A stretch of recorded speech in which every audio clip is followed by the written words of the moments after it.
अनामिका मध्य प्रदेश से दिल्ली कॉलेज के लिए आई थी और अयान राजस्थान से उसी कॉलेज में पढ़ने आया था।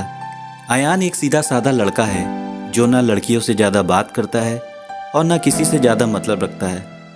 अयान की यह बात अनामिका को काफ़ी अच्छी लगती है और वह किसी न किसी बहाने से अयान से बात करने की कोशिश करती है। अनामिका दिखने में क्यूट लगती है। कुछ ही समय में अयान और अनामिका की दोस्ती हो जाती है। अयान धीरे धीरे अनामिका को पसंद करने लगता है। दोनों दिन भर कॉलेज में बात करते, अपने लाइक डिसलाइक को शेयर करते हैं और कुछ समय में बहुत अच्छे दोस्त बन जाते हैं। अयान की लाइफ में पहले कोई लड़की आई नहीं थी, जबकि अनामिका के पहले दोस्त थे और वह सबसे बात करती है। अयान को यह पसंद नहीं था। एक दिन बातों ही बातों में अयान अनामिका को अपने दिल की बात बता देता है। अनामिका उससे एक दिन वक्त मांगती और कहती, मैं कल तुम्हें इसका जवाब दूंगी। अनामिका सोचती है जब अयान कॉलेज पढ़ने आया था तब वह सिर्फ पढ़ाई पर ध्यान देता था, पर अब उसका पूरा ध्यान मुझ पर रहता है। अगर मैं इसकी गर्लफ्रेंड बन जाऊंगी तो यह पढ़ाई भूल जाएगा और मुझ में ही लगा रहेगा। यही सब ख्याल अनामिका के मन में होते हैं और दूसरे दिन अनामिका अयान को मना कर देती है और कहती है, मैं तुम्हें बस अपना दोस्त समझती हूँ, इससे ज़्यादा कुछ नहीं। मैं यहाँ पढ़ने आई हूँ और कुछ करने नहीं। तुम चाहो तो मेरे दोस्त रह सकते हो। अयान दोस्ती के लिए मना कर देता है और अनामिका को बहुत समझाता है, लेकिन अनामिका कुछ नहीं सुनती। अयान को यह बात बुरी लगती है और वह अनामिका से बात करना बंद कर देता है। कुछ दिन कॉलेज भी नहीं आता है। अब अनामिका को भूलकर पूरा ध्यान पढ़ाई में लगाता है और ना किसी से ज़्यादा बात करता है और ना मतलब रखता है। देखते देखते कॉलेज बीत जाता है और सब अलग अलग हो जाते हैं। 2-3 साल बीत जाते हैं। ना अयान को अनामिका का पता रहता है और ना अनामिका को अयान का कुछ पता रहता है। अयान अपनी कंपनी छोड़कर एक नई कंपनी ज्वाइन करता है जिसमें उसकी पोस्ट पहले से बहुत अच्छी और पगार दुगनी रहती है। जब अयान पहले दिन ऑफिस जाता है तो उसे पता चलता है अनामिका इस ऑफिस में उसकी जूनियर रहती है।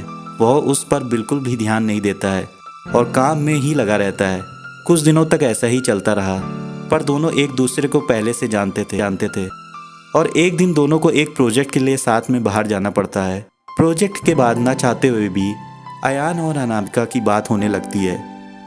अनामिका अयान को समझाती है कि आखिर उसने उसको क्यों मना किया था। अयान को अनामिका की बात भी समझ में आ जाती है और दोनों में गहरी दोस्ती फिर से हो जाती है। पूरे ऑफिस में दोनों की दोस्ती के चर्चे होने लगते हैं। अयान सीधा साधा लड़का रहता है, उसको ज़्यादा कुछ समझ में नहीं आता है। अयान कुछ समय के बाद अनामिका को डिनर में ले जाकर फिर से प्यार का इजहार करता है।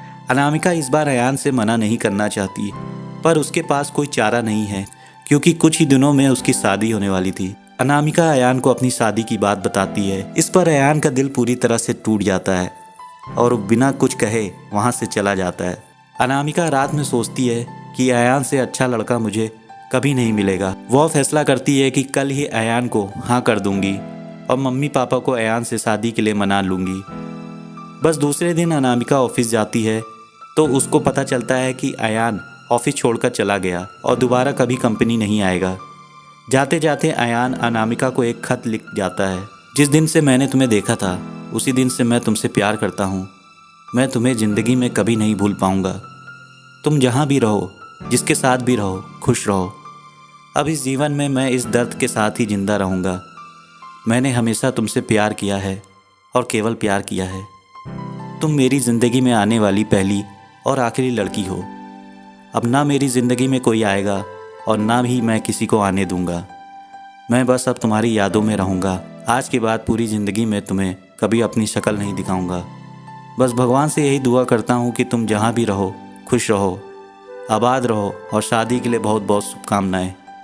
अनामिका अयान को खोजने की बहुत कोशिश करती है, पर कई साल के बाद भी उसको अयान नहीं मिलता और वह अपने माँ बाप की मनपसंद के लड़के के साथ शादी कर लेती है। इस तरह से दोनों हमेशा के लिए एक दूसरे से बिछड़ गए और दर्द के साथ अपनी ज़िंदगी व्यतीत करते हैं।